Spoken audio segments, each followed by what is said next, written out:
दोस्तों, क्लास में सभी स्टूडेंट्स पढ़ाई करते हैं, लेकिन उनमें से कुछ एक बच्चे ऐसे होते हैं जो कि अच्छे नंबर ला पाते हैं। इसका कारण ये है कि टॉपर्स जो पढ़ते हैं उन्हें एक ही बार में याद हो जाता है, वहीं कुछ बच्चों को बार बार एक ही चैप्टर पढ़ने पर भी याद नहीं हो पाता। तो फिर टॉपर्स ऐसा क्या क्या करते हैं जो कि आप नहीं करते? यही कुछ टिप्स हम आपको इस वीडियो में बताने जा रहे हैं, जो कि आपकी रिमेंबरिंग पावर को बढ़ाने में मददगार साबित हो सकती है। तो आज इस वीडियो को देखते रहिए, आप सभी के लिए कुछ धमाकेदार रिमेंबरिंग टिप्स जो आपके आने वाले एग्जाम्स में अच्छा स्कोर करने में ज़रूर हेल्प करेगी।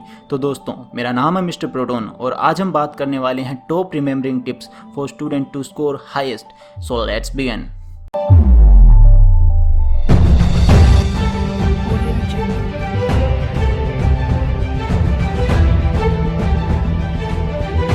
दोस्तों, इस वीडियो में मैं आपको ये बताने वाला हूँ कि जब भी आप पढ़ाई करने बैठते हैं तो वो कौन से तरीके हैं जिनकी मदद से आप अच्छे तरीके से सिलेबस को याद रख सकते हैं, और वो टॉपर्स के वो तरीके भी आपको पता चल जाएंगे जिनकी मदद से वो सिलेबस याद करते हैं। तो दोस्तों, tip number 1, mind palace technique. दोस्तों, अगर आप चाहते हैं कि जो भी आप पढ़ें वो आपको हमेशा के लिए याद हो जाए, तो आपको उस सब्जेक्ट को डेली लाइफ से रिलेट करके देखना होगा। इससे आप आसानी से किसी भी चीज़ को याद कर सकते हैं। डेली लाइफ की चीज़ों से किसी सब्जेक्ट को रिलेट करके देखने पर वो हमें लंबे समय तक याद हो जाता है। इस टेक्निक को इंग्लिश में माइंड पैलेस टेक्निक कहा जाता है। शेरलॉक होम्स सीरीज के अंदर जो जासूस होता है वो इसी टेक्निक की मदद से क्लू याद रखता था। इसे एक एग्जाम्पल से समझ सकते हैं, जैसे पीरियोडिक टेबल में फर्स्ट कॉलम के एलिमेंट्स को याद करने के लिए hydrogen, lithium, sodium, potassium, rubidium, caesium और फ्रांशियम को याद रखने के लिए हम एक वाक्य बना सकते हैं, जैसे हमारे लिए ना करो रब से फरियाद। इस तरीके से हम किसी भी चीज़ को आसानी से याद रख सकते हैं। शुरुआत में ये तरीका थोड़ा कठिन ज़रूर लगेगा, लेकिन कुछ प्रैक्टिस के बाद ये बहुत आसान लगने लगेगा और आपको पढ़ाई के दौरान बोरियत भी महसूस नहीं होगी।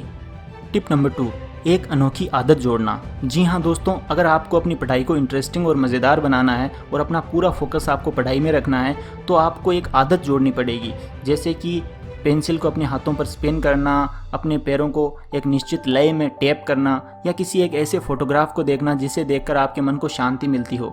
इससे क्या होगा कि आपका जो फोकस है वो आपकी पढ़ाई में बना रहेगा। फॉर एग्जांपल, अगर मैं आपको बताऊं, आपने कोटा फैक्ट्री ज़रूर देखी होगी। उसमें जो वैभव है वो पढ़ते टाइम अपने हाथों में पेन को स्पिन करता रहता है, पेंसिल को स्पिन करता रहता है। उससे क्या होता है कि उसका जो फोकस है वो पढ़ाई में बना रहता है। तो आप भी ऐसी कोई आदत अपना सकते हैं पढ़ाई के दौरान, जिससे कि आपका फोकस पढ़ाई में बना रहे। Tip number 3, highlight important sentence. दोस्तों, हम जब भी किताब लेकर पढ़ने बैठते हैं तो कुछ सेंटेंस ऐसे होते हैं जो एग्ज़ाम पॉइंट ऑफ व्यू से काफ़ी इंपॉर्टेंट होते हैं और इन्हें याद रखना हमारे लिए बहुत ज़्यादा ज़रूरी होता है। तो ऐसे सेंटेंस को हम हाइलाइटर की मदद से हाईलाइट कर सकते हैं, जिससे हम जब भी बुक खोलें तो वो सेंटेंस पर हमारी नज़र बार बार पड़ेगी और वो हमें लंबे समय तक याद हो जाएगा। इसका सबसे बड़ा फ़ायदा ये है कि एग्ज़ाम के टाइम रिविज़न के समय ये हमारे बहुत काम आएगा। Tip number 4, make short notes. हम जो भी पढ़ते हैं ना दोस्तों, उसे हम पूरा याद नहीं रख सकते। इसके लिए ज़रूरी होगा कि हम शॉर्ट नोट्स प्रिपेयर करें, जिसमें syllabus wise each and every chapter के इंपॉर्टेंट पॉइंट्स एंड की फीचर्स हों। और याद रखें, इन नोट्स को आप अपनी भाषा में लिखें, ताकि जब भी आप इन नोट्स को पढ़ें तो आपके माइंड में आपका जो कंप्लीट सिलेबस है वो रिवाइज हो जाए। इन नोट्स में आप केवल इंपॉर्टेंट क्वेश्चन आंसर्स ही लिखें, और नोट्स को आपको अट्रैक्टिव बनाना है, जैसे कि आप हाइलाइटर का उपयोग कर सकते हैं, कलर पेन्स का उपयोग कर सकते हैं। मैं भी एक टॉपर था और मैंने भी अपने नोट्स बनाए थे, और जब भी मैं अपने नोट्स को पढ़ता था तो मेरी इच्छा होती थी कि मैं अपने नोट्स को बार बार पढूं, और जब भी मैं उन्हें पढ़ता वो मुझे याद हो जाते थे। टिप नंबर 5, रिकॉर्ड करके सुने। दोस्तों, यदि आप भी उन स्टूडेंट में से हैं जो कि बोलकर जल्दी याद कर लेते हैं, तो इसके पीछे लॉजिक है कि जब भी हम बोलते हैं तो हम सुनते भी हैं, और सुनने से हमें वो चैप्टर याद हो जाता है। यदि आप ये नहीं करते तो यू मस्ट ट्राई, बिकॉज सुनने से भी चीज़ें याद हो जाती है। इसकी सहायता से आप वोकैब, मैथ फार्मूलाज एक्सेट्रा याद कर सकते हैं। आप अपने फ़ोन में वोकैब और मैथ्स फार्मूलाज अपनी आवाज़ में रिकॉर्ड करके दिन में खाली समय में 2 से 3 या 4 बार आप सुन सकते हैं, जिससे कि वो आपको चीज़ें याद हो जाएंगी। आप एक बार वॉइस रिकॉर्डर का यूज़ ज़रूर करें, आपको काफ़ी फ़ायदा होगा दोस्तों, आई प्रॉमिस। टिप नंबर 6, लिखने की टेक्निक। दोस्तों, आपके टीचर ने भी आपको ये कहा होगा कि आप जो भी पढ़ते हैं उसे आप लिखा ज़रूर करें। लिखने से चीज़ें लंबे समय तक याद हो जाती है।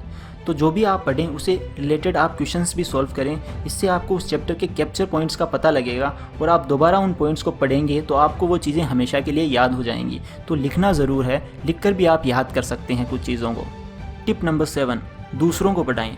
अकॉर्डिंग टू मी ये टिप जो है ये सबसे ज़्यादा इंपॉर्टेंट टिप है दोस्तों। अगर आपने जो भी पढ़ा है आप अपने किसी दोस्त को पकड़ लो और आपने जो भी पढ़ा सब उसको पढ़ा दो। इससे आपको चीज़ें लंबे समय तक याद रहेगी। बिकॉज जब भी हम पढ़ाते हैं ना किसी को, तो हम पढ़ते भी हैं, हम बोलते भी हैं, हम सुनते भी हैं और हम देखते भी हैं। इससे जो चीज़ें हैं वो हमारे माइंड में फिट हो जाती है और हम भी कभी नहीं भूलते। और हम किसी को जब भी पढ़ाते हैं तो अंदर से एक अच्छी फीलिंग आती है, उस फीलिंग को मैं बयां नहीं कर सकता दोस्तों। इसलिए दूसरों को पढ़ाओ। टिप नंबर 8, रिवीजन और रिपीटिशन।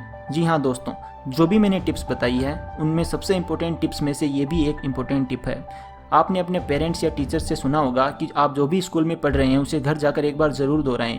इससे आप जो भी पढ़ेंगे ना वो आप कभी नहीं भूलेंगे। इसलिए आपको रिवीजन करना बहुत ज़रूरी है। एक घर जाकर के आप स्कूल में जो भी पढ़ते हैं आपको घर जाकर के उसके रिवाइज़ करना ही पड़ेगा। अगर आप ऐसा करेंगे ना तो जब एग्ज़ाम आएंगे तब आपको बिल्कुल कुछ भी डर नहीं लगेगा, आपको कुछ भी नया नहीं लगेगा। आपने जो भी पढ़ा हुआ होगा वो भी आपके सामने होगा। इसलिए आपको डरने की फिर बिल्कुल ज़रूरत नहीं पड़ेगी, बिकॉज आपने सब रिवाइज़ कर रखा होगा और आपको सब याद होगा अपने माइंड में। इसलिए रिवीजन ज़रूर करना है।